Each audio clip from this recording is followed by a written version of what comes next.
tal? Muy buenas, bienvenidos a la burbuja de Periodista Digital. Gracias por estar con nosotros, gracias por acompañarnos.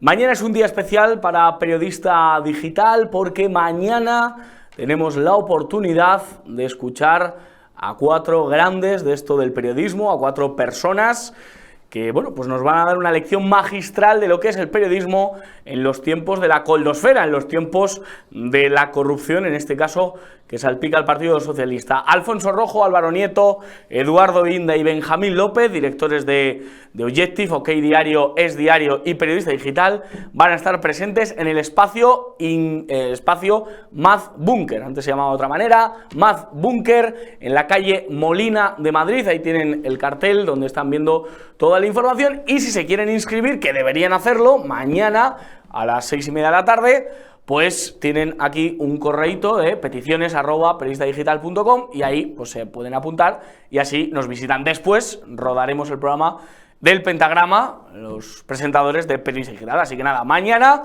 libertad y periodismo, aquí en Periodista Digital, ustedes pueden asistir como público. Pero vamos a entrar al meollo de la cuestión y en este caso tenemos el placer de que nos acompañe Joaquín Robles, diputado de Vox en el Congreso de los Diputados. ¿Qué tal? ¿Cómo está usted? Muy bien, muchas gracias. Buenas tardes. Encantado. Vaya sesión de control la de hoy, ¿eh? Calentita. Sí, bueno, hay proximidad electoral y entonces los ánimos se encienden. Gritos de la ministra de Igualdad, nerviosismo en María Jesús Montero. ¿Está nervioso el PSOE? Sí, tienen cara como de susto todos ellos. Están un poco asustados. Parece que esto no se lo esperaban o esperaban que no fuese tan claro como es. Y entonces han puesto el ventilador a máxima potencia y lo han centrado en la presidenta de la Comunidad de Madrid y en la malvada extrema derecha. Hoy ha llegado a decir una señora de Sumar que el problema de la corrupción no es la corrupción. El problema es que le da alas a la extrema derecha.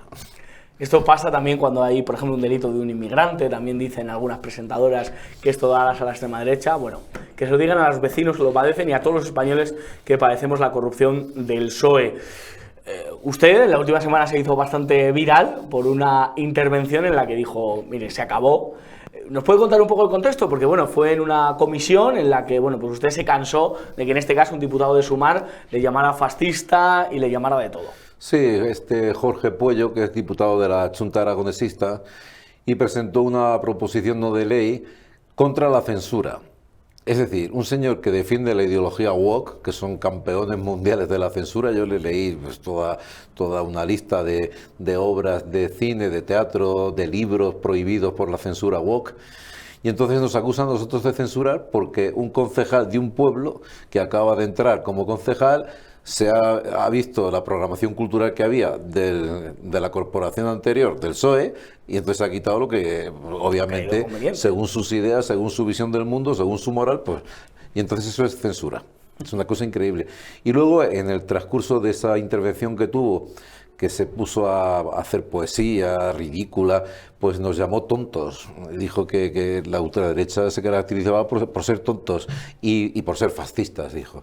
Y claro, pues llega un momento en que es la gota que colma el vaso, y yo le dije que no se lo iba a tolerar, entre otras cosas porque el presidente, que era el señor Semper, no le dijo nada. Es que no le llamó la atención. A mí sí me llamó la atención cuando le dije que era un analfabeto funcional, y se lo dije porque mencionó a Lidia Cacho, que es una escritora mexicana, que curiosamente lo que está denunciando es la pederastia y denunciando también las corruptelas de los narcos asociados, como es sabido, al Grupo de Puebla y al Foro de Sao Paulo, que son los que están detrás de Sumar y de la ideología que ellos defienden.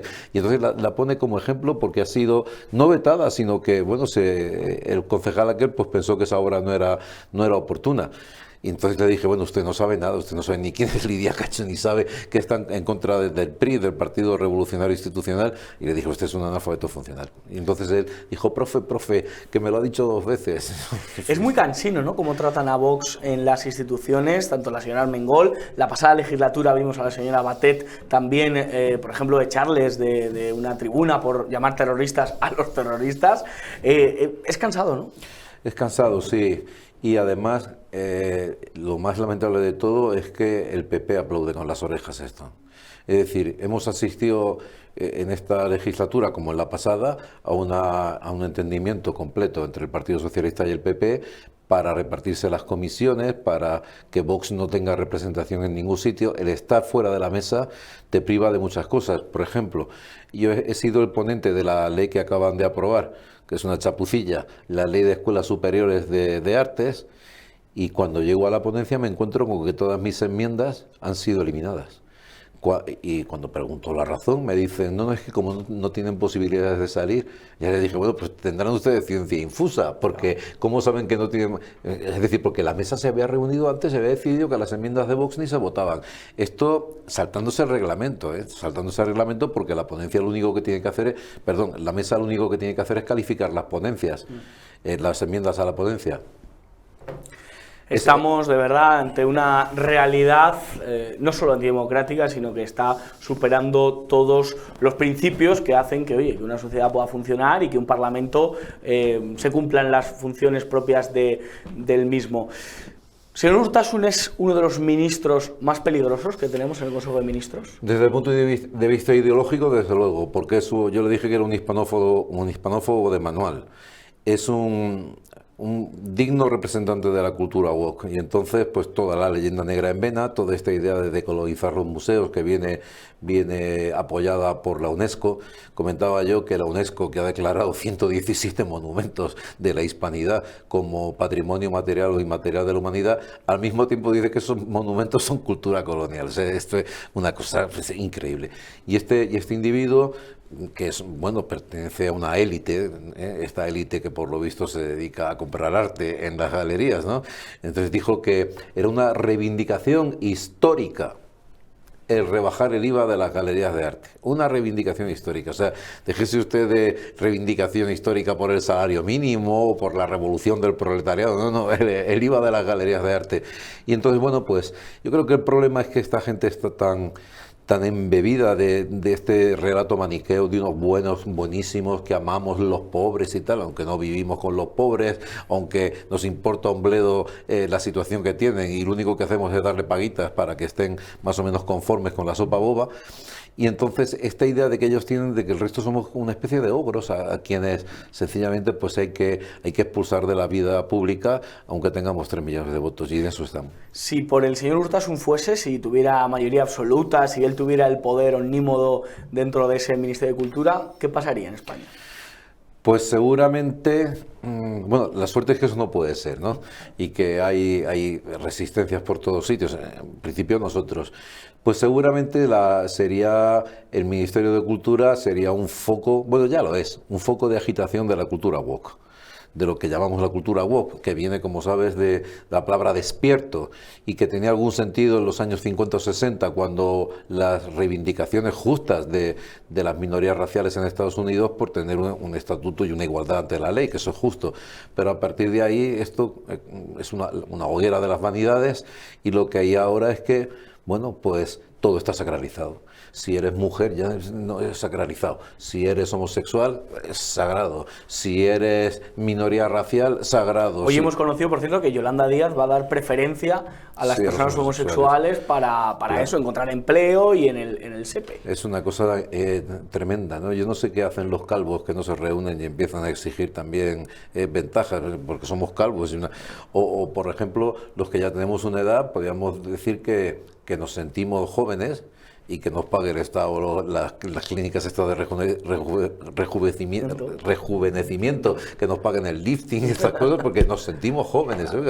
Pero claro, esta cultura, entre comillas, el mito de la cultura en toda su extensión, es una especie de secreción que no quiere saber nada de la otra parte, que es la naturaleza. O sea, que están atrapados en el dualismo naturaleza-cultura. Y entonces parece que la cultura es una cosa que nada más que depende de la mente humana. Es decir, cuando, por ejemplo, disocian el sexo biológico del género, ¿verdad?, están diciendo un disparate tremendo. Es como si hubiese una especie de dualismo cartesiano espiritualista, como si el espíritu fuese al margen del cuerpo. Oiga, pero usted no puede sentirse una mujer salvo que esté como como un cencerro, porque es un hombre. Y entonces, claro, mi maestro, Gustavo Bueno, decía, es como si yo digo que me siento registrador de la propiedad. Pero es que objetivamente no lo es. Entonces puede lograr ser una apariencia de mujer muy convincente, naturalmente. Hay muchos medios, operaciones, hormonas, todo lo que quieras. Pero en esencia no eres una mujer, porque lo esencial aquí pues son los gametos y son los cromosomas. Claro. Por cierto, Gustavo Bueno también trataría con carácter a este tipo de individuos. Sí, por supuesto, claro, si eso se hereda en la escuela, lo heredamos. Efectivamente. Y si de Vox dependiese la cultura en España, ese ministerio, ya por ejemplo en Castilla y León sí que le compete a Vox, pero en España, ¿qué cosas se propondrían o qué cosas habría que cambiar en lo que es el relato que se le ha metido a los españoles, casi obligados a todos? Bueno, lo primero lucharíamos contra esa leyenda negra injusta del Imperio Católico Español. Demostraríamos pues, con películas, por ejemplo, la historia de España. Si no hubiera sido España, si hubiera sido Inglaterra, tendríamos miles de películas de personajes históricos. Por ejemplo, la hazaña de Hernán Cortés solamente se puede homologar, incluso yo creo que es superior a la de un Alejandro Magno, por ejemplo, o un Julio César. Es decir, pensar que con 500 hombres fue capaz de hacer pactos mediante prudencia y conquistar México con la ayuda naturalmente de las tribus indígenas, porque si no ya me dirás.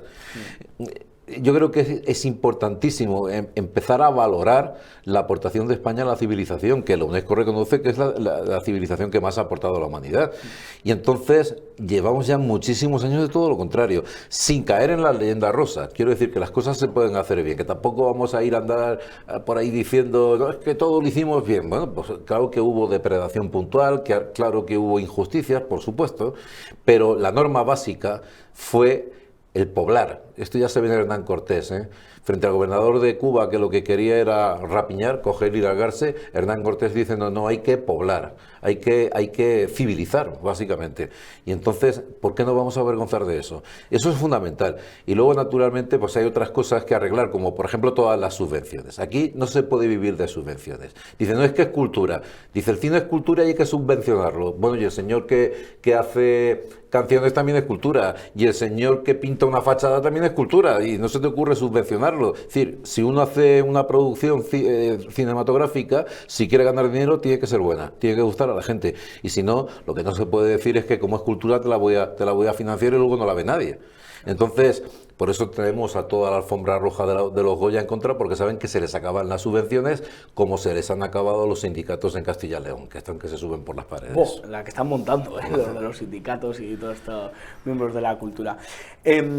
Más allá de todo esto, el tema del señor Urtasun, ustedes en Vox también hacen hincapié en que la cultura, pues eso, promueva valores y principios que, oye, pues que valoren la natalidad, que valoren ciertos proyectos que sean buenos. ¿Creen ustedes que Sumar propone todo lo contrario? Proyectos nocivos, lo que representan sus anuncios, su manera de entender la cultura es nociva para España. Yo creo que Sumar, que es una degeneración de un producto ya a su vez degenerado como era Podemos, es la degeneración de la degeneración. Pues lo que propone no es nada distinto a lo de las élites progres de Estados Unidos, aunque ellos vayan de revolucionar, esto es algo muy conocido. Y entonces es el ataque frontal a la familia, es el ataque frontal a todo lo que suene a la tradición. Ellos creen que se va a reinventar todo, que van a descubrir ahora el Mediterráneo. Es una negación de la tradición, pero la tradición no hay que respetarla por el hecho de que sea tradicional, que también hay que respetarla porque si ha sobrevivido, es porque ha sido positivo. Es decir, las tradiciones que sobreviven lo hacen, por ejemplo, la familia, que no es una institución política, es una institución de rango antropológico que desborda la política. ¿Y por qué? Pues porque otro tipo de organizaciones humanas como la comuna, que ya lo intentaron los Fourier, por ejemplo, y los anarquistas, y los hippies, etcétera, eso no funciona. Entonces, la familia es fundamental. Ese ataque tremendo que se está produciendo a las familias, la exaltación del individualismo que está dando con pues, el gran problema de la soledad, de las personas que quedan solas. Esto realmente obedece, pues, yo creo que a unos intereses supranacionales que tienen que ver con poner freno a la superpoblación. Y esto probablemente en algunos países como Nigeria, por ejemplo, superpoblada, etcétera, pues dudo que incluso ahí, porque también ellos dirán que la única defensa que tienen es multiplicarse. Pero bueno, todavía puede ser más o menos prudente, pero en España, con las tasas de natalidad que tenemos, pues es imposible. Y entonces, Castilla pues, y León, la verdad, un dato que hemos conocido hoy, ha crecido el 4,5% la natalidad. Entonces, pues si o damos marcha atrás en este tipo de políticas o Europa está asomándose a un abismo tremendo y luego, pues, teniendo en cuenta que la población musulmana no hace más que crecer, que la batalla demográfica está perdida. La batalla demográfica está completamente perdida y con esta idea de la cultura común únicamente, pues el disfrute, que todo se hace por disfrutar, y entonces si uno va a la escuela es para disfrutar y si va al hospital es para disfrutar y todo el disfrute. Hasta el velatorio va Sí, sí, disfruta de la ducha y disfruta de nuestras... Pero claro, frente a eso, pues por ejemplo, la idea del sacrificio. La familia se funda sobre la idea del sacrificio de los padres por sus hijos. Sí. Y eso es fundamental y con eso quieren acabar. Así es. Don Robert, muchísimas gracias. No sé si va usted a visitar el bar de Pablo Iglesias, me temo que... No quiero pillar unas purgaciones. Don Joaquín Robles, muchísimas gracias por estar en la burbuja de Periodista Digital. Muchas gracias a ti. Gracias, de verdad. Y después de esta entrevista, hablando de Urtasun, de cultura, de todo lo relativo a ello, vamos a hablar, ahora sí, de cultura en mayúscula. Y quiero dar la bienvenida a un buen amigo, a un buen camarada y a una persona de verdad a la que merece la pena escuchar, que durante unos meses pues hemos estado sin escuchar, pero que ha vuelto. José María Blanco Corredoira, ¿qué tal? ¿Cómo está usted? Buenas tardes, muchas gracias y muy honrado de estar de vuelta en esta casa que ya casi considero mía. Es que es de usted. ¿Qué tal estos meses de ausencia de Periodista Digital? Bueno, han sido unos meses en que me dejé tentar por un trabajo que es el de jefe de gabinete del vicepresidente del Gobierno de Aragón y he vuelto muy agradecido a todos los aragoneses con los que he tratado. Zaragoza y todos en el Gobierno de Aragón me han tratado muy bien, me he encontrado muy a gusto. He llevado a cabo sobre todo algún empeño importante porque ha sido responsabilidad mía impulsar la derogación de la Ley de Memoria Democrática de Aragón. Qué bueno. Dejo muy buenos amigos, pero el día a día es muy duro y bueno, pues ya uno tiene unos compromisos y una edad que no es tan fácil dejar Madrid. No. Y empieza San Isidro ahora y esas cosas. Bueno, efectivamente. Es decir, que empiezan las cosas, se empieza a poner bonito la temporada. El panorama. Pues muchísimas gracias por volver, José María Blanco Corredoira. Y tengo a Juan Velarde, que presentador, vamos, periodista de esta casa y persona que hace, pues no sé cuántos años, 12 o 13 años, 14 años estuvo con José María en esta misma mesa, no esta misma mesa, pero en esta misma sala estuvisteis los dos, qué curioso. Sí, aquí haciendo una entrevista. Las vueltas que da la vida, que cantaban los Nunca suaves. mejor dicho. Sí, pero aquí estamos. Muy chula tu camiseta, ¿eh? De Madrid, hombre. Hay que reivindicarla. Sí. Y yo poner una pegatina y me gusta la fruta. ¿Tú te la pondrías? Yo me la puse, sí, por supuesto. Oye, importante lo que se ha hecho en Aragón de derogar la Ley de Memoria Democrática, ¿eh? Esa ley nefasta, impulsada por el señor Zapatero, ahora por este gobierno también, y que, como digo yo, eso no es memoria, eso es desmemoria, o sectarismo directamente. Totalmente. Así que, enhorabuena, de verdad, porque... Muchas gracias. No, eso ya no, y es una labor ingente que habrá que ir haciendo por todas las comunidades autónomas. Es importante, ¿no? No imponer una memoria concreta, sobre todo la memoria del señor Bolaños, que es una memoria muy sectaria y que forma parte simplemente de unos cuantos. Yo creo que fue Pío Moa el primero, hacia el 2006, el primero en detectar y definir el alcance que tenía esta ley, que era básicamente la de deslegitimar la transición y deslegitimar el actual régimen, porque no tiene y no oculta que su afán último es instaurar una república, la República del Frente Popular. Por eso tanto interés en la ley esta en cuestión de Aragón, se hacía mención incluso a la genealogía democrática, porque para ellos el fundamento de nuestra democracia no está en nuestra Constitución, sino que está en la Segunda República.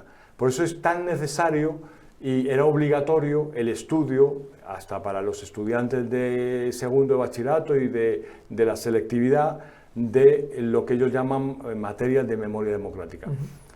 Además, el verdadero mal de origen de esta ley es que a españoles, a una España ya reconciliada, porque ya estaba reconciliada y donde ya había concordia, ha sembrado la discordia en ella y ha enfrentado a unos y a otros, porque empiezan estas leyes, la ley de memoria histórica de Zapatero y estas en adelante, a distinguir entre un bando bueno y un bando malo.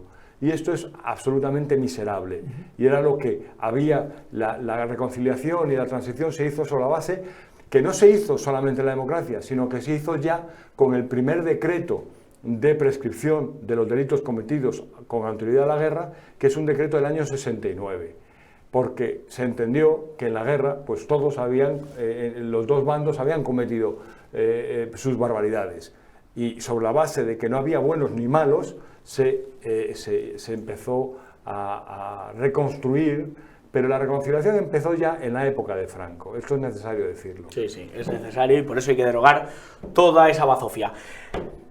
Sesión de control hoy al gobierno, de las más broncas que yo recuerdo, ya llevo unas cuantas a pesar de mi juventud, muy bronca.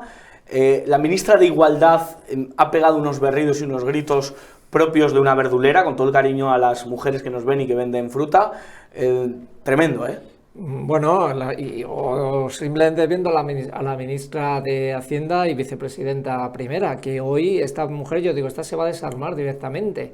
O sea, en cada intervención de Sánchez, ella era como, o sea, ya directamente ya no disimula, ya no espera al turno de que termine el presidente y aplaudo, no, es que aplaudía sobre la marcha, y además unos gestos y con el dedo y todo el rato amenazando, no sé, parecía como que amenazaba a la bancada de la derecha. Digo, pero bueno, vamos a ver, esta mujer... Además, María Jesús Montero ha dicho, prefiero unos presupuestos prorrogados del señor Sánchez, prorrogados del señor Sánchez a unos del Partido Popular. Sí, y yo creo que además, sobre todo, lo que habrá que decirle a esta señora es ponerle los vídeos de su propio jefe. Porque es que yo creo que todavía nos toman por idiotas, claro. Un señor que dice que no miente, que cambia de opinión. Pero es que en el año 2018, en el mes de enero, mes de febrero, yo tengo esos vídeos que decía el señor Sánchez. Si no hay presupuesto, lo que el señor Rajoy tiene que hacer dos cosas: dimitir y convocar elecciones. Bueno, pues... Dijo, es como un coche sin gasolina, un gobierno sin presupuesto. Pues entonces aquí, ¿esto qué es? No, ahora ya es diferente, ¿no? Sí, José María Blanco Corredera, usted es una persona que estas broncas, esta manera de tratar la política con la bolita que usted siempre nos ha definido, es perder el tiempo, ¿no? Pero es lo que hemos visto hoy, es en lo que está. O sea, en estos meses es lo que ha ocurrido y es lo que sigue ocurriendo. Claro, Josué, nosotros los que nos dedicamos a estudiar la historia, pues recordamos otro parlamentarismo, o otros oradores, entonces nos causa mucha vergüenza ajena y nos apena el ver intervenciones como las que se han visto hoy.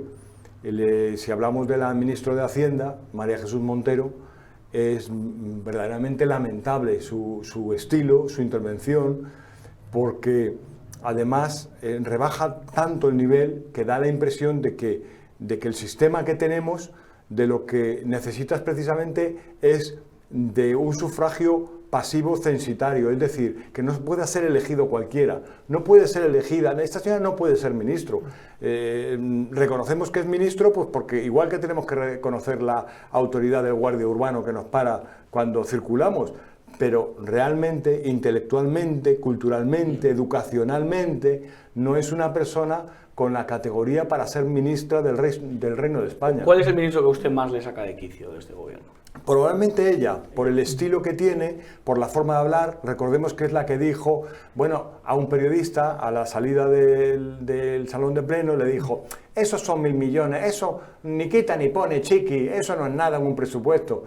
Hombre, tratar las cuentas públicas de esa forma, tratar los asuntos de España de esa manera, a mí me parece que la vulgaridad es uno de los pecados más execrables que puede haber en la vida social. Entonces, toda forma de mala educación pues nos echa para atrás. La verdad que sí. Claro, hay dos temas que ahora mismo, claro, la oposición utiliza porque hay que utilizarlos.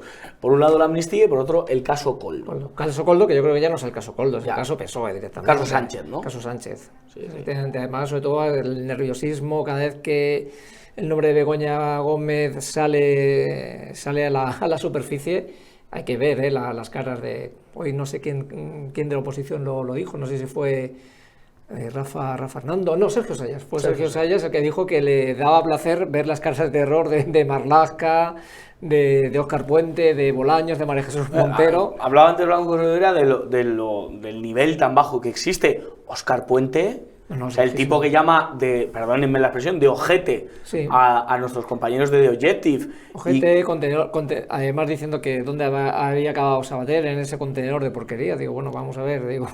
Contenedor de porquería. Ha dicho también, José María, que, bueno, en vez de hablar de novio, es la expresión que se utiliza hoy. A mí no me gusta lo de pareja, porque parece... Ayuso defiende que es su novio, y por lo tanto claro. es la expresión... eso de derecho a roce, ¿no? El derecho a roce. Esto del derecho a roce del señor Puente, utilizar para la señora Ayuso, ¿esto qué Pues es? el de mal gusto. El de mal gusto, estoy muy de acuerdo en que el término pareja es muy cursi y ortopédico, es decir, novio, Pareja compañero, en el mus, ¿no? Pareja de pádel. Exactamente. Pareja en el pádel, o... Entonces, mi pareja parece que el que se refiere a su mujer, a su novia o su novio como mi pareja, como que quiere quedarse ahí una indefinición de... Y bueno, las groserías hoy han llegado al punto de que alguien se ha referido a Ayuso como que disparó el gatillo. Ah, bueno, eso sí con muy respecto fuerte, a muchos muertos que hubo en la pandemia. Es decir, que de la pandemia es tan miserable poder querer culpar al gobierno de Madrid de las muertes que hubo. Te está llamando ahí Urtasun, alguno de Óscar Puente, a lo mejor. Óscar Puente. Ha No, dicho- Óscar Puente, que seguro que no esté intervenido en las redes sociales. Efectivamente, pero muy grave lo que hemos visto hoy. O sea, que un diputado de Podemos diga Ayuso, yo creo que se refiere a aquella canción de Barricada, pero alguien tiene que apretar el gatillo, Sí, ¿no? sí. Esa canción del gato y el ratón. Yo creo que es ya bajar el lenguaje, y luego le han pedido retirarlo, creo que es el señor Jaime de Olano, y no le ha dado la gana. No, porque aquí se retira además, desde que tenemos a Sánchez y ellos dominan el Congreso de los Diputados, se retira del diario de sesiones lo que a ellos les ven en gana. O sea, una apreciación de Abascal, que a lo mejor puede ser un poquitín fuerte, pero tal, no, hay que retirarlo, o sea, se retira, es que más, no hace falta ni tal, la propia presidenta o el señor, que es malísimo, el que está de segundo de Armengol, el señor de Celis, De Celis, ojo, Gómez de De todas Celis. formas, Celis. lo de retirar tiene que ser facultad del orador. Yo lo retiro o no lo retiro. Pero No, si pues yo lo he hemos dicho, llegado, debe quedar en el diario de sesiones. Pues llegamos, No, estamos esto ha quedado, por ejemplo, lo de apretar el Pues gatillo. bueno, pues ha quedado esa expresión tan miserable. Claro, efectivamente. Para ir acabando, porque el tiempo es cortito y limitado, ¿qué consejo le dan ustedes, si se atreven, si se arrogan esa virtud de dar consejo, a PP y Vox de cara al calendario que nos viene? Porque es un calendario que, vamos, ni Como el al del Real Madrid. Real Madrid, eso justo iba a decir. La Champions, la Copa, la Liga, tenemos todo, al todo. City y no tenemos a Courtois, que pobrecito, desde aquí nuestro abrazo a la familia de Courtois, que se ha lesionado.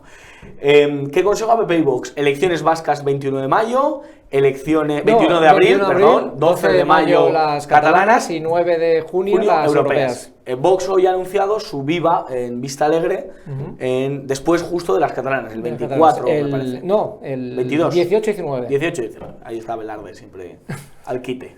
Bueno, yo creo que el calendario es, diríamos, casi preclusivo, pero por otro lado hay que mirar un poco más lejos, porque Pedro Sánchez no va a caer tan rápido, ojalá me equivoque.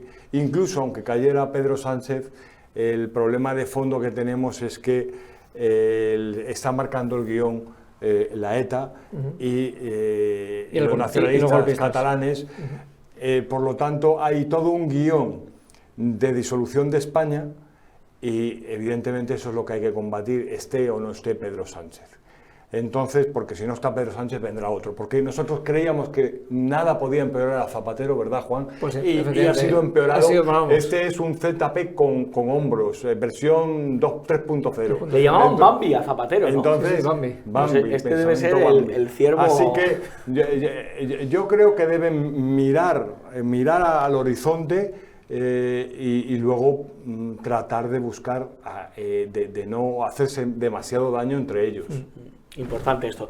Que el calendario no venga con prisas, cantaba Joaquín Sabina con Chabela Aquí viene Vargas. con mucha prisa, con mucha prisa. ¿Qué consejo le da Juan Velarde? Pues yo un poco retomando lo que comenta Blanco Corredoira, lo mismo, o sea, lo que se trata es, incluso lo dice también nuestro jefe, lo dice Alfonso Rojo, que no gane el partido, o sea, que no pueden estar siempre en esa pelea, que es al final lo que quiere Sánchez.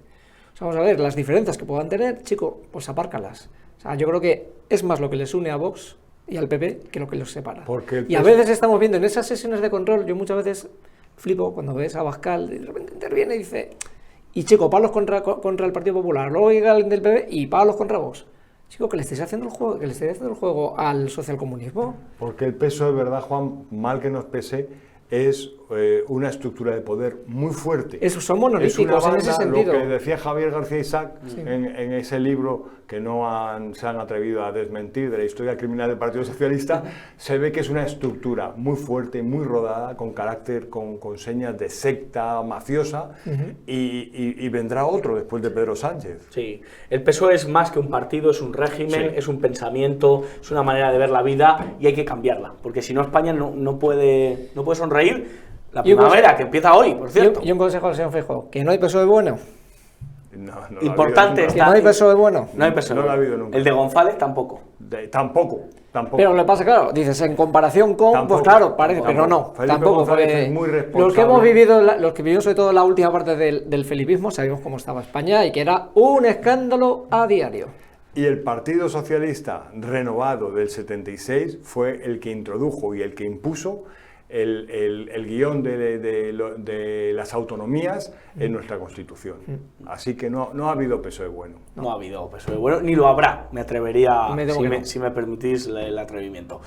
José María Blanco Corredoira, muchísimas gracias por estar aquí con nosotros de nuevo en La Burbuja. Juan Velarde, por invitarme. Te vemos cada miércoles, ¿eh? Pues sí, yo creo que ya va a ser el miércoles fijo. Te has hecho socio. El miércoles toca, sí. El miércoles toca, muy bien. Pues nada, nosotros nos despedimos recordándole, mañana 6:30 de la tarde, Math Bunker, perdón mi inglés, que es un poco macarrónico, Math Bunker, vamos a estar en la calle Molina. Molina, aquí muy detrás. Número 40.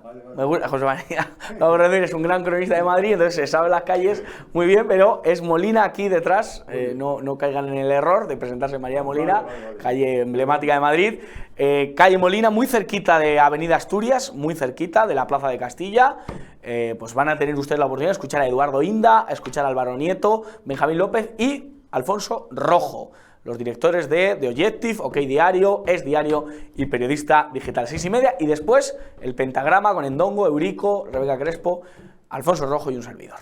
Que no se lo cuenten porque ya se lo contamos nosotros. Le doy las gracias a Marta García, nuestra jefa técnico, que hoy ha estado ahí a tope, también Izan Gómez y, como les decía, apártenle a los niños del televisor y apártenles de este nefasto gobierno. Que Dios les bendiga.